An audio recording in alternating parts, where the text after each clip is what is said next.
자, 10월 고2 모의고사 비문학 영역 정전 용량 근접 습도 센서 지문 분석을 시작하겠습니다. 자, 지문 바로 들어갈게요.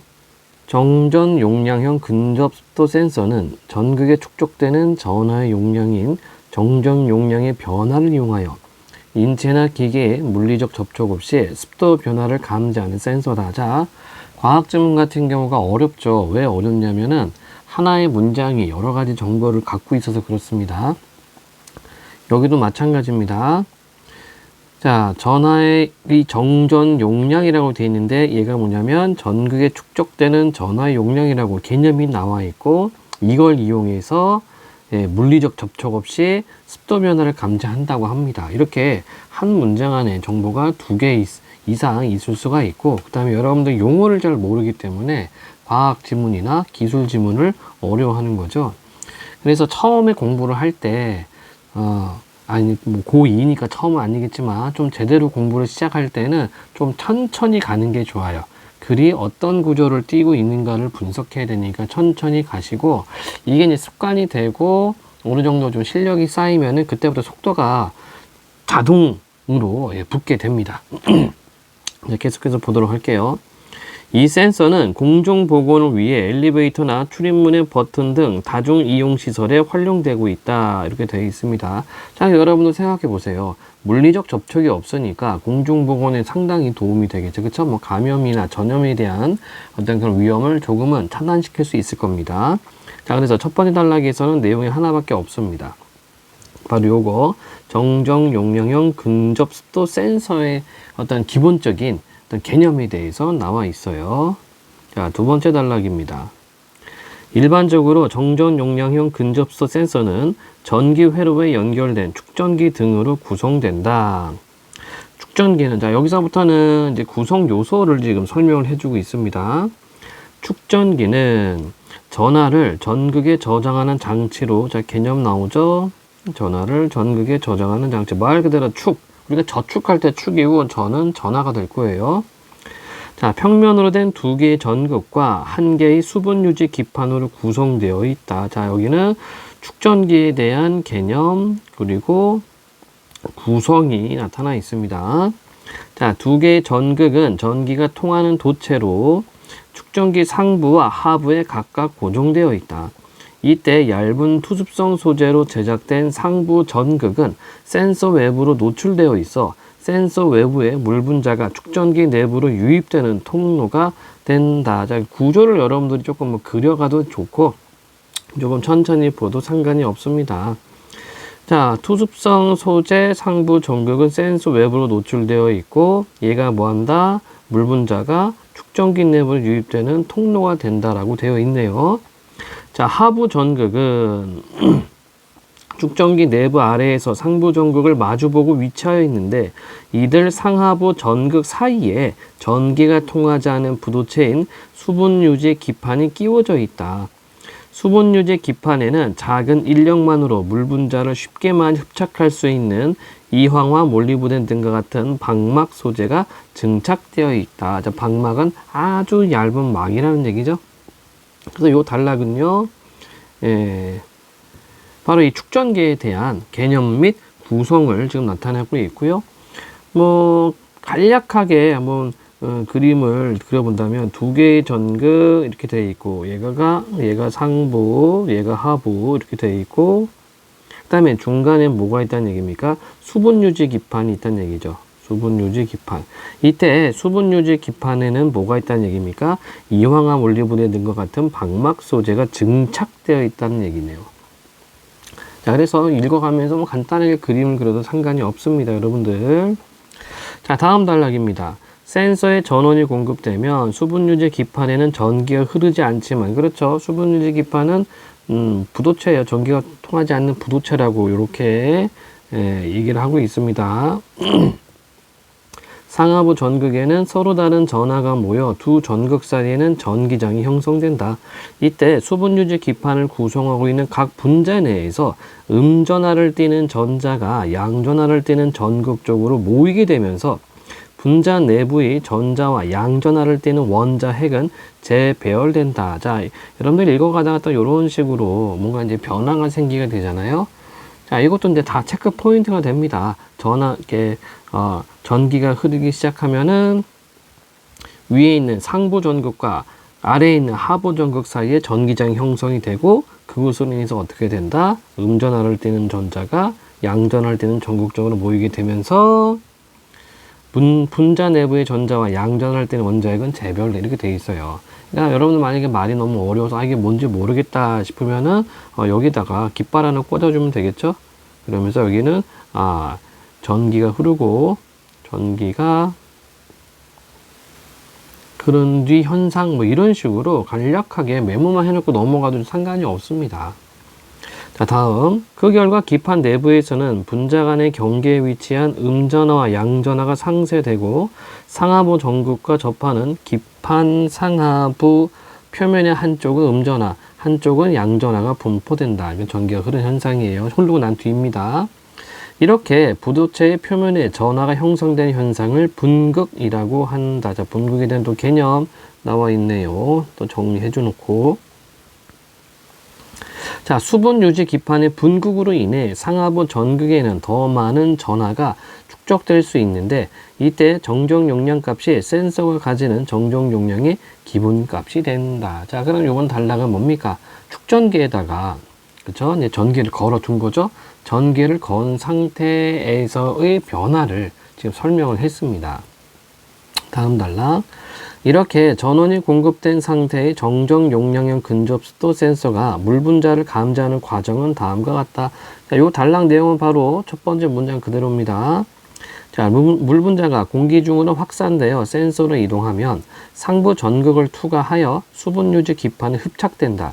수분 유지 기판에 물 분자가 흡착되면 물 분자 내부에 음전하를 띠는 산소 원자와 양전하를 띠는 수소 원자는 상하부 전극 사이의 전기장이 형성된 방향에 따라 분극된다. 자, 전기장이 형성됐다고 하니까 이미 전기는 흐르고 있는 거고요. 이때 분극이 일어나는 정도를 유전율이라고 하는데, 수분 유지 기판보다 유전율이 높은 물 분자가 수분 유지 기판에 흡착되면 수분 유지 기판에서는 이전보다 분극이 더 잘 일어난다. 너무 당연한 내용이죠. 그렇죠? 유전율이 높은 물 분자가 수분 유지 기판에 흡착되면 분극이 더 잘 일어나. 이에 따라 상하부 전극에 축적되는 전하의 양도 많아지면서, 그렇죠? 결과적으로 정전 용량도 증가하게 된다.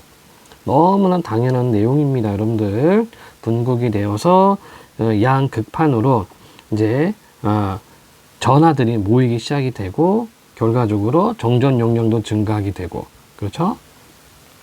자, 이렇게 감지된 전정 용량이 일정 값을 넘으면 전기 회로에서는 전기 신호를 통해 센서와 연결된 기계를 작동시키게 되는 것이다. 자, 이 단락은 맨 위에 있던 단락 요거 그대로입니다.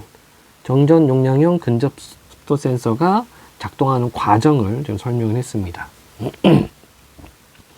이후 수분 유지 기판에 흡착된 물 분자는 수분 유지 기판에 증착된 방막 소재와의 인력을 오래 유지하지는 못하고 빠르게 탈착된다. 자, 그러면 어떻게 되겠어요? 그러면은 위에 전기를 흘렀을 때 그런 이렇게 막 분극 현상이 다시 원래라고 해야 되나? 전기가 흐르기 이전의 상태로 돌아가려고 하겠죠? 자, 이는 방막 소재에서 음전하를 띠는 부분과 물 분자의 산소 원자 사이에 상응하는 전기력 때문이다. 수분 유지 기판에서 물 분자가 탈착하면 축전기 상하부 전극의 정정 용량도 원래 크기로 회복하면서 센서는 또 다른 습도 변화에 반응할 수 있는 상태가 된다. 제가 위에 방금 말실수를 했네요. 전기를 걸기 이전 상황이 아니라 이런 수분 유지 기판에 이제 물 분자들이 흡착되기 이전 상태로 돌아간다. 이렇게 말을 했어야 되네요. 자, 좋습니다. 자, 그럼 26번 문제 보도록 하겠습니다. 정정 용량형 근접수 센서에 대한 이해를 적절하지 않은 것은 축전기를 구성하는 두 전극 중 하나는 외부에 노출되어 있다. 이게 이제 상부 전극이 되겠죠. 물 분자를 안쪽으로 끌어들이는 통로가 된다라고 얘기를 했고, 정정 용량의 기본값은 부도체에 축적된 전하의 양에 반비례한다. 자, 정정 용량의 기본값은 한번 찾아볼까요? 윗부분에 어디 있었나? 어디서 본 것 같은데, 뜨뜨뜨뜨뜨. 아, 이쪽에 있네요. 쏘리. 자, 이렇게 되어 있습니다. 수분유지 기판의 분국으로 인해 상하부 전극에는 더 많은 전하가 축적될 수 있는데, 이때 정정용의 값이 센서가 가지는 정정용의 기본값이다. 자, 보세요. 자, 분극을 하면 상하부 전극에 더 많은 전하가 축적이 될 수 있고, 이때 정정 용량 값이 기본값입니다. 그런데 지금 선지 2번에서는 정정 용량의 기본값은 부도체에 축적된 전하량이 반비례한다가 아니라 분극한 상태에서 양극에 쌓인 전하량, 그쵸? 예. 그래서 더 많은 전하가 축적될 수 있는데 이때의 전정 용량 값이 기본값이 됩니다. 그래서 얘하고는 부도체에 축적된 전하량의 이 말은 관계가 없다. 나머지들 선지 보겠습니다. 전극에 축적되는 전하의 용량 변화를 이용하여 습도 변화를 감지하고요. 감지된 정정 용량의 일정 값을 넘으면 센서와 연결된 기기가 작동하고 습도를 측정하기 위해 전하를 전극에 저장할 수 있는 장치를 활용한다. 이게 축전기였죠. 네. 27번 문제. 보기는 축전기의 구조를 도식화한 것이다. 윗글을 참고하여 보기를 이해한 것으로 적절하지 않은 것은. 자, 우리가 아까 글을 읽어나가면서 간략하게 그림을 그렸는데 뭐 거의 비슷하네요. 그죠? 1. 공기 중 물 분자는 A. 상부 전극을 통해 축전기 내부로 유입되고 2. 전원이 공급되면 B의 내부에서는 분자 간의 경계에서 음전하와 양전하가 상쇄되죠. 그쵸? 네, 그래서 전기장이 생기면서 B에서는 이제 여기 상쇄가 되고 그 다음에 이제 물 분자가 들어오게 되면은 물 분자 내에서 물 분자가 네, 다시요. 예. 분자 내부의 전자와 양전을 띠는 원자핵은 재배열된다라고 이야기를 했습니다. 그 부분이 찾으면 바로 이 부분이 되겠죠. 자, 다음 3번입니다. 전원이 공급되면 A와 C에는 서로 다른 전하가 모인다. 네. 4번 A와 C는 B와 달리 전기가 통하는 도체, B는 부도체였죠. 5번 A와 C 사이 형성된 전기장으로 인해 B의 전기가 흐르게 부도체입니다. 부도체. 전기가 안 흘러요. 따라 답은 적절하지 않은 건 5번이 되겠고. 자, 28번입니다. 보기는 기억을 학습하기 위한 학습자의 일부다. 학생의 반응으로 적절하지 않은 것은 다음은 센서의 손가락을 가까이 가져갔을 때 센서에서 측정된 정전 용량을 시간 변화에 따라 나타낸 그래프다. 단 T1은 전원이 공급된 시점이며 윗글에서 제시된 조건 외에 다른 조건은 무시. 자, 그래프 이렇게 나와 있고요. 그러니까 뭐 T2에서 T3가 이제 기계가 작동하는 그런 시간이 되겠죠. T1과 T3일 때 수분유지 기판에서 나타나는 유전율은 다르고 당연히 다르죠. 이미 방금 얘기했다시피 T2하고 T3 사이에서는 수분유지 기판에서 이제 물 분자를 흡수한 다음에 뭐 여러 가지 이제 현상이 일어나고 있는 과정이니까 당연히 유전율이 다르고. 두 번째, T1에서 수분유지 기판을 구성하고 있는 분자의 원자핵과 전자는 분재 내에서 재배열되겠죠. 그렇죠? 왜냐면 T1이 뭐 하는 시간이라고요? 전원이 공급된 시점이라고 얘기를 합니다.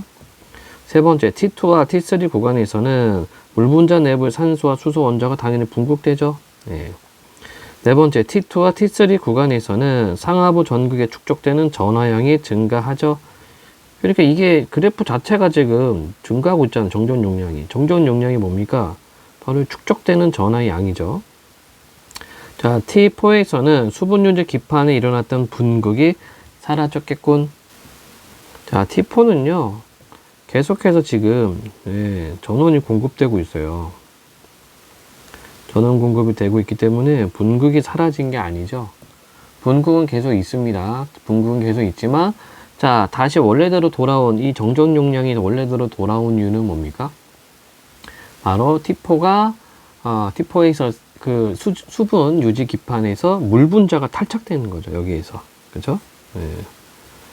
물 분자가 탈착되니까 원래 형태대로 다시 돌아가는 겁니다. 전원 공급은 계속 되고 있는 거예요. 그래서 5번이 틀렸다. 그러니까 전원 공급을 차단하면 분극이 사라지겠지만 지금 요 상태는 지금 현재 전원을 계속 공급하고 있는 상태고, T2, T3가 아마 이때, 그 물 분자가 이제 그 수분 유지 기판으로 들어온 상태가 되는 거죠. 29번 가의 이유를 추론한 것으로 가장 적절한 것은, 자, 가 한번 확인해 보겠습니다. 가가 어디더라? 이게 패드로 보다 보면은 글자가 잘 안 보여요. 여기 있군요. 이후 수분 유지 기판에 흡착된 물 분자는 수분 유지 기판에 증착된 방막 소재와의 인력을 오래 유지하지 못하고 빠르게 탈착된다. 빠르게 탈착되는 이유가 뭐냐? 수분 유지 기판에 흡착된 물 분자는 투습성 소재로 제작된 상부 전극을 통해 탈착되기 쉽기 때문이다. 자, 1번 자체는 말이 좀 안 되죠. 수분 유지 기판에 흡착된 물 분자가 투습성 소재로 제작된 상부 전극을 통해 탈착되기가 쉽기 때문이다. 자, 탈착이 일어나는 이유는 이쪽에 이렇게 있죠. 즉 수분 유지 기판에 증착된 방막 소재와의 인력을 오래 유지하지는 못하고 빠르게 탈착된다. 그리고 그 밑에 뭐라고 되어 있어요? 이는 방막 소재에서 음전하를 띠는 부분과 물 분자의 산소 원자 사이에 작용하는 전기력 때문이다. 자, 그렇다면은 물 분자하고 수분 유지 기판의 어떤 그 증착된 방막 소재 인력보다 이 전기력이 더 크다는 얘기예요. 그렇다면 이때 전기력은 인력이 아니라 밀어내는 힘이라는 얘기 되겠네. 그쵸? 음전하를 띠는 부분과 물 분자의 산소 원자 사이에 작용한 전기력 때문에 탈착된다. 이렇게 보면 되겠죠. 그럼 여기 다시 좀 정리하자면 전기력이 인력보다 크다는 얘기예요. 근데 지금 29번의 1번은 이것과 전혀 관계없는 이야기를 하고 있고, 그러니까 우리는 요거 찾으면 됩니다. 전기력이 인력보다 큰 것, 즉 밀어내는 힘이 인력보다 크다. 그래서 탈착된다. 이걸 찾으면 돼요. 두 번째, 수분 유지 기판에 흡착된 물 분자가 탈착하면서 축전기 상하부 전극의 정정 용량도 원래 용량을 회복하기 때문이다. 전혀 관계가 없죠. 그러니까 이거는 왜 탈착이 되느냐인데, 탈착되면 당연히 원래 용량을, 정정 용량도 원래 용량을 회복한다. 이건 뭐 이 가의 이유하고는 관계없는 내용입니다. 세 번째, 수분 유지 기판의 방막 소재에서 음전하를 띠는 부분과 물 분자의 산소 원자가 서로 다른 극성을 띠고 있기 때문이다. 자, 위에서도 얘기했어요. 그러니까 색깔을 좀 달리 하겠습니다. 맨 마지막 단락이에요. 요거를 지금 선지서 찾아서 연결하면 되는데 연결이 안 되죠, 지금. 수분 유지 기판의 방막 소재에서 음전하를 띠는 부분과 물 분자의 산소 원자가 서로 다른 극성을 띈다. 글쎄요. 여기서 얘기하는 수분 유지 기판의 방막 소재는 위 지문에 이황 물리부된 요거죠, 요거 이황 물리부된이죠. 얘는 작은 인력만으로 물 분자를 쉽게 많이 흡착할 수 있는 그런 소재입니다. 그러니까 여기서 얘기하는 것과는 좀 거리가 멀고 뒷부분 아니고. 네 번째, 수분 유지 기판에 흡착된 물 분자에 영향을 주는 상부 전극과 하부 전극이 서로 마주보고는 형태로 구성되어 있기 때문이다. 원래 구성이 이렇게 되어 있어요. 이렇게 구성되어 있는데 이래서 탈착이 된다? 5번, 수분 유지 기판의 방막 소재와 물 분자의 산소 원자가 서로 밀어내는 전기력이 방막 소재와 물 분자 사이 인력보다 크게 작용하기 때문에 이거죠. 방금 이렇게 이제 파란색으로 줄쳐 있는 부분을 정리한 게 5번입니다. 그러니까 정리라기보다는 다른 말로 표현한 게 5번이죠. 그러니까 끌어당기는 인력보다 밀어내는 전기력이 더 세니까 탈착이 된다. 따라서 답은 5번이 되겠네요. 자, 앞서서 얘기했지만 이제 과학 지문 같은 경우는 조금 까다롭습니다, 여러분들. 한 문장 안에 정보가 여러 개 있을 수 있고, 그 다음에 중하위권, 중위권 친구들 입장에서는 이게 생소한 용어들이 많이 튀어나오죠. 그렇다 하더라도 여기를 아직은 포기하기는 이릅니다. 이 과학 지문을. 그러니까 구조를 먼저 생각을 해주고 그 다음에 조금 읽는 방법을, 읽는 속도를 좀 천천히 가야 돼요. 인문사회 예술은 정보가 덩어리로 이루어져 있기 때문에 굉장히 좀 빠르게 치고 나갈 수가 있는데, 과학하고 기술 같은 경우에는 정보가 세분화가 되어 있습니다. 그런 지문을 인문사회 예술처럼 빠르게 읽을 수가 없어요. 그래서 수능 공부를 할 때, 특히 비문학 영역을 공략을 할 때는 이 공략법이 좀 필요합니다. 그래서 여러분들한테 좀 쉽게 느껴지는 영역은 좀 빨리 풀고 빨리 푸는 방식을 택하고, 어려운 부분은 조금 천천히 푸는 그런 방법을 해야 되는데, 이게 또 시험이라는 게 80분이라는 시간 안에서 각각 문제들마다의 어떤 뭐라 해야 되나, 시간 배분을 해줘야 되잖아요. 여기까지도 여러분들이 신경을 써야 됩니다. 그렇지 않으면은 여러분들이 목적으로 하는 그런 어떤 성적을 얻기가 힘들 거예요.